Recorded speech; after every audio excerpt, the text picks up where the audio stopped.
Imagine a ruler so powerful that he dared to challenge over 1,000 years of tradition, casting aside the gods of his ancestors to reshape an entire civilization. His actions sent shockwaves through Egypt, but after his death, his legacy was buried, his name erased, and his city abandoned to the desert.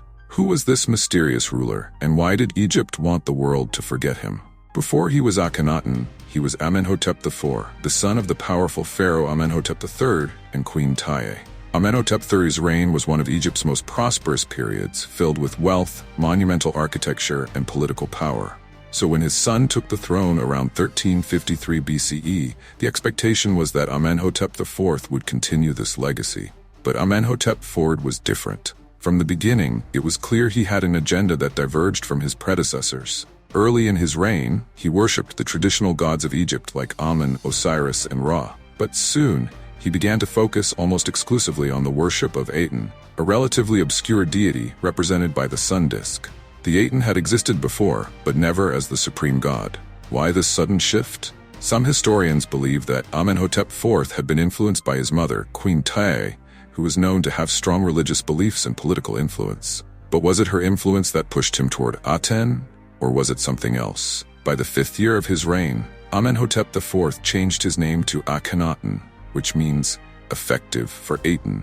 This wasn't just a name change, it was the beginning of one of the most radical transformations in ancient history. Akhenaten declared that Aten was not just one of many gods, but the only god. This was revolutionary. Egypt had been a polytheistic society for millennia, with gods for every aspect of life, from the Nile's flooding to the afterlife. Akhenaten's new religion was centered on Aten, who was not depicted in human or animal form like other gods, but as the sun disk, often with rays ending in hands that symbolize the god's influence reaching the earth. He closed the temples dedicated to other gods, redistributed their wealth, and stripped the powerful priesthood of Amun of their influence. Egypt's religious capital, Thebes, was no longer the center of spiritual life. To solidify this new religious order, Akhenaten moved the capital to a completely new city, Akhetaten, modern-day Amarna, located in the desert, far from Thebes. There, he built grand temples dedicated to Aten and monuments celebrating his reign. The art in Akhetaten was also revolutionary. Gone were the idealized images of the pharaoh as a distant godlike figure. Instead, Akhenaten and his family were shown in intimate, almost human moments, worshipping Aten in the rays of the sun. But the people of Egypt, especially the priests, were not pleased. Imagine being a farmer or a laborer, accustomed to praying to Osiris for protection in the afterlife, and suddenly, all of those rituals were outlawed. Temples were closed, statues were smashed, and inscriptions of old gods were defaced. This wasn't just a religious change, it was a cultural revolution. At Akhenaten's side, throughout this dramatic transformation was his wife, the famous Queen Nefertiti. Together, they became the figureheads of this new religion. Nefertiti wasn't just a ceremonial queen, she was actively involved in the religious and political life of the kingdom. In many reliefs and carvings, Nefertiti is shown worshipping Aten alongside Akhenaten, often in equal standing, which was highly unusual for queens of Egypt. Nefertiti's image became iconic, immortalized in one of the most famous busts ever discovered, now housed in the Berlin Museum. But despite her prominence, a mystery surrounds her.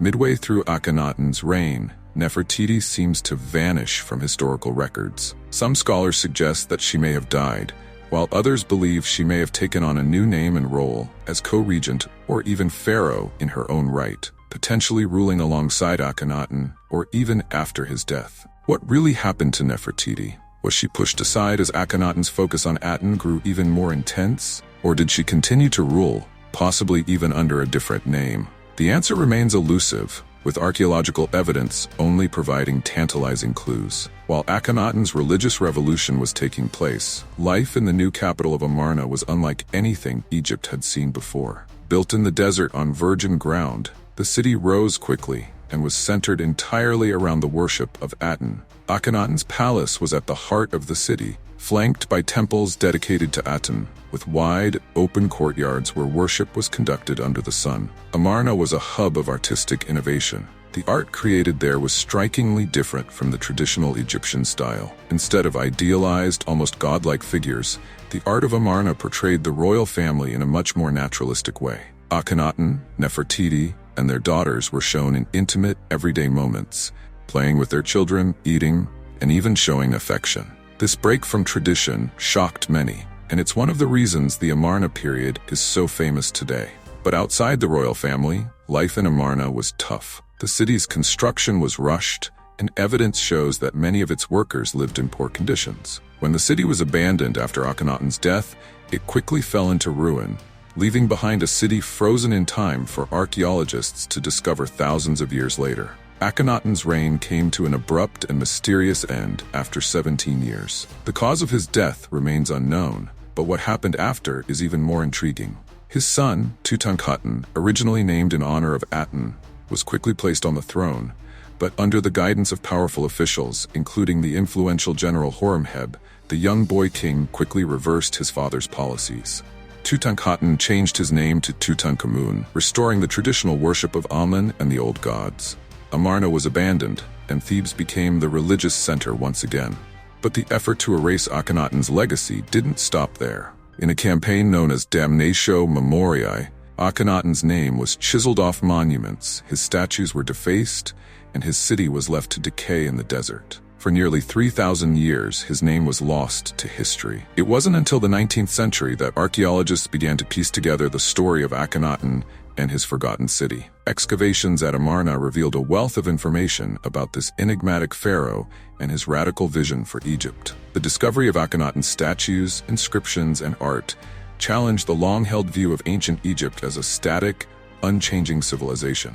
But Akhenaten's legacy remains controversial. Was he a visionary, ahead of his time, trying to introduce monotheism to a polytheistic world? Or was he a megalomaniac who destabilized his kingdom and brought Egypt to the brink of collapse? The truth may lie somewhere in between. Akhenaten's story is one of the most fascinating in ancient history. He was a pharaoh who dared to challenge the gods, but his vision was too radical for his people to accept. After his death, Egypt went to great lengths to erase him from history, but his impact is still felt today. The art and ideas of the Amarna period remain a unique chapter in the long history of ancient Egypt, offering a glimpse into the mind of a ruler who sought to reshape his world. What do you think? Was Akhenaten a madman, a revolutionary, or something else entirely? Let us know your thoughts in the comments below. And if you're fascinated by stories of forgotten pharaohs and ancient mysteries, make sure to subscribe and hit the notification bell so you don't miss out on more incredible stories from the past.